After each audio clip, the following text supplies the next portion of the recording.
Most people know Deion Sanders as Primetime, the Hall of Fame cornerback, the World Series outfielder, the guy who played two professional sports at the same time and made it look easy.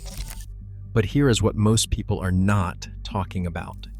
While the cameras are focused on Coach Prime pacing the Colorado sidelines, Deion Sanders has been quietly turning the Rocky Mountain State into his personal empire. We are not talking about endorsement checks or a luxury rental. We are talking about land, businesses, branding deals worth tens of millions, a broadcast media footprint, and a real estate position in Colorado that is expanding almost as fast as his legend. This man did not just take a head coaching job. He moved to Colorado like a man who planned to stay.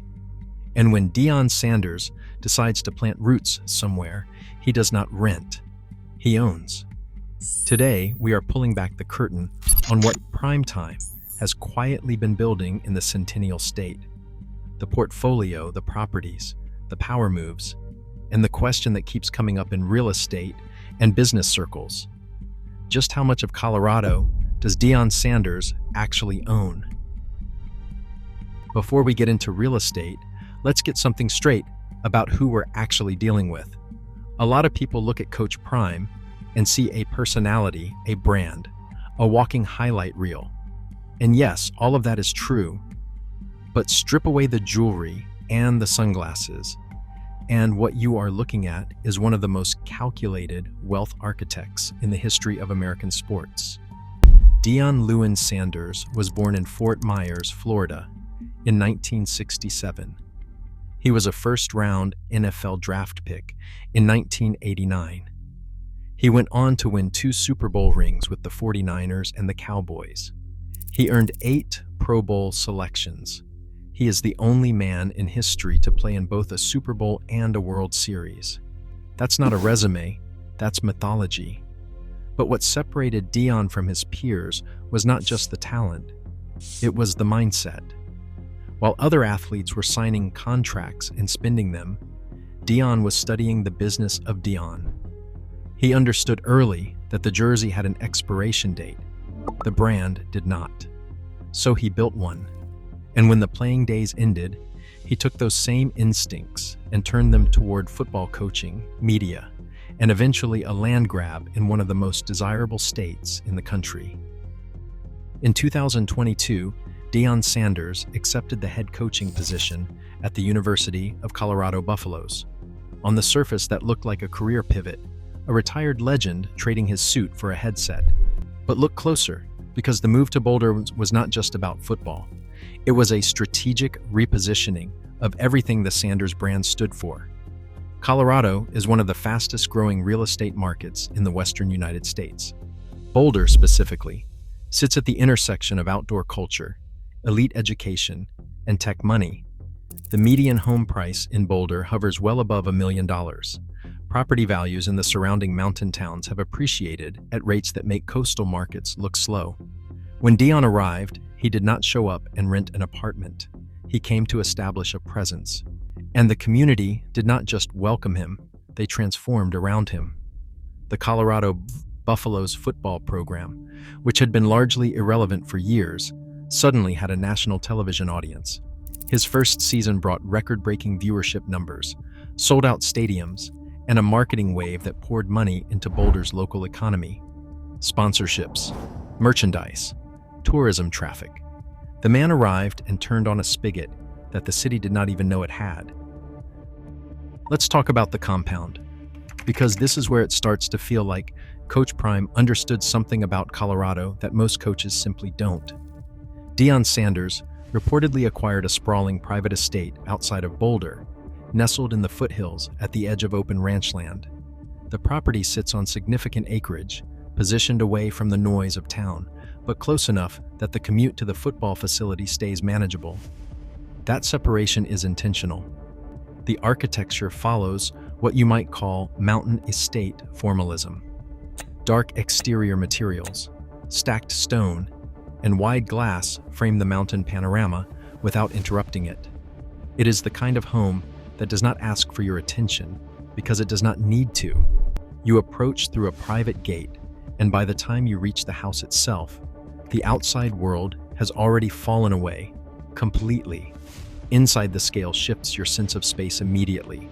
High ceilings, exposed wood, and natural stone carry through from the exterior into the living areas. The main gathering room anchors the entire floor plan, oriented toward views that stretch across open foothills toward the Front Range. This is not a showroom, it is a base of operations. Multiple bedrooms are designed to host family at a moment's notice. A home office is built for long evenings, reviewing film, answering media requests, and managing a brand infrastructure that extends across multiple industries. The primary suite is tucked away from the main traffic of the house, because a man operating at Deion's level guards his rest like a defensive back guards a wide receiver. Outdoor living areas extend the footprint into the natural landscape, with covered porch space built for Colorado's shoulder seasons, those weeks in spring and fall when the air is sharp and the mountains glow in afternoon light. The garage tells its own story. Multiple bays are finished in clean, polished concrete, the kind of setup that reads less like storage and more like a private showroom. Deion's vehicle collection has always been part of his personal brand. Custom trucks, blacked-out SUVs, high-end performance cars sit behind those garage doors like punctuation at the end of a very expensive sentence. In Colorado, where the roads alternate between mountain highways and open interstate, that collection serves a purpose. It moves, it gets used. It is not decorative, and that detail matters because it reflects the broader way Deion approaches everything he owns. Nothing in his world just sits there looking expensive. Everything functions. Everything earns. The land surrounding the estate is where the long money lives. Colorado's foothills, acreage, does not just hold value in a stable market. It appreciates aggressively in a constrained one. Boulder County land is constrained. Strict zoning laws, development limits, and the sheer geographic pressure of being sandwiched between the Rocky Mountains and one of the most desirable university towns in the country mean that the supply of land like this never expands. Demand, on the other hand, keeps climbing. Every tech executive is fleeing California. Every remote worker who discovered they could live anywhere chose Boulder. Every wealthy family that visited during a Buffalo's football weekend started quietly making phone calls to real estate agents the following Monday. Deion Sanders planted his flag in the middle of all of that momentum, and the longer he stays, the deeper that investment compounds. Now here is where things get truly interesting. The real estate holdings are just the foundation of the Colorado empire. Deion Sanders has been stacking brand partnerships, media ventures, and business equity on top of that foundation, with the same relentlessness he used to pick off quarterbacks. His name and image deal with Barstool Sports and various Colorado-adjacent endorsement partnerships have generated significant income streams, completely separate from his coaching salary. His coaching salary at Colorado, estimated at roughly $5.5 million annually. Sounds impressive until you realize it is only one layer of a much larger financial structure. The Prime brand itself, Prime 21, his lifestyle and apparel line, operates as a standalone business with a distribution network that expanded dramatically the moment he stepped foot in Boulder. Colorado gave the Prime brand a new visual identity: mountains, elevation, Western grit. It was no longer just a football story. It became a lifestyle story, and lifestyle sells. His Prime Video series, which documented his first season at Jackson State and the transition to Colorado, was not just content. It functioned as a constant billboard for every product he endorses, every piece of apparel he sells, and every business venture attached to his name. The viewership numbers were staggering, and every episode moved units. Then there is the name, image, and likeness angle, and this one flies completely under the radar. As the head coach of a Power 5 program in the name, image, and likeness era, Deion Sanders sits at the center of a multi-million-dollar pipeline that most people have no idea exists. Name, image, and likeness. Deals have fundamentally changed college football's financial ecosystem. Players can now earn directly from endorsements, appearances, and licensing. And the coach who recruits the most marketable players into the most visible program creates a brand gravity that attracts sponsor money from every direction. Deion did not just bring elite recruits to Colorado. He brought bankable talent, players with social media followings, national profiles, and endorsement potential. Each one of those players landing in Boulder adds another layer to the Buffalo's brand. And that brand is inseparable from Coach Prime himself. When the program wins, eyeballs, Deion wins. When sponsors write checks to the program, the ecosystem around Deion gets richer. He is not just coaching football, he is running the most visible talent incubator in college athletics, and he is positioning himself at the center of every dollar that flows through it. But the business story that rarely gets discussed is the media infrastructure Sanders has been quietly assembling. His social media following across platforms runs into the tens of millions. He does not just post, he produces. The Deion Sanders content operation functions like a small media company, generating advertising revenue, brand integration fees, and audience data that makes him extraordinarily valuable to major sponsors. When Colorado football has a big weekend, Deion's media numbers spike. When his media numbers spike, his brand partnerships become more valuable. When those partnerships become more valuable, the licensing and equity checks get larger. This is a compounding cycle, and he built it deliberately. It is the same playbook athletes like LeBron James and Kevin Durant have used to move from athlete to media owner. Deion is executing that same shift, just with football and the Rocky Mountains as the backdrop. And let's not sleep on what he has done for the property market in his immediate vicinity. This is the part of the story that most people miss entirely. When a figure with Deion Sanders' cultural gravity lands in a city, he doesn't just occupy space, he reshapes value. The neighborhoods near the Colorado football facility have seen increased commercial interest since his arrival. Local businesses near Boulder's sporting corridor have reported higher traffic.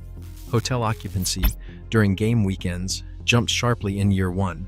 Real estate agents working the Boulder foothills have noted increased inquiry from out-of-state buyers, many of them drawn by the national spotlight Deion placed on the region. Now, Deion doesn't own all of that value directly, but he created it, and the man who creates value in a market, while simultaneously owning property inside that market, wins on both sides of the equation. Before we get to the number one piece of the empire, let's acknowledge something that separates Deion Sanders from most people operating at this level. He has never confused being rich with being wealthy. That's a critical distinction. Rich is a salary. Wealthy is ownership. Deion has been pursuing ownership since his playing days. He has been clear about this in interviews, in his media appearances, in the way he structures his business deals. He doesn't want a check. He wants equity. He doesn't want to endorse a product. He wants a stake in it. That philosophy is why, at an age when most retired athletes are watching their money slowly disappear, Deion Sanders is in the expansion phase. Here is where the Colorado story lands its biggest punch. The compound, the brand partnerships, the media operation, all of it matters. But the single most important asset Deion Sanders has built in Colorado is the institution itself. The Colorado Buffaloes football program under Coach Prime is no longer just a college team. It is a brand, a destination, a business. The program generates sponsorship revenue, television contract value, merchandise sales, and stadium attendance figures that translate directly into the university's athletic department budget and indirectly into the cultural and economic profile of the entire Boulder metro area. Colorado's football program had averaged roughly 36,000 fans per home game in the years before Deion arrived. His first home game sold out at Folsom Field. Then the next one, then the next. Season ticket demand hit levels the program had not seen in over a decade. New sponsorship deals were signed. National television partners came calling. The value of the program's media rights jumped.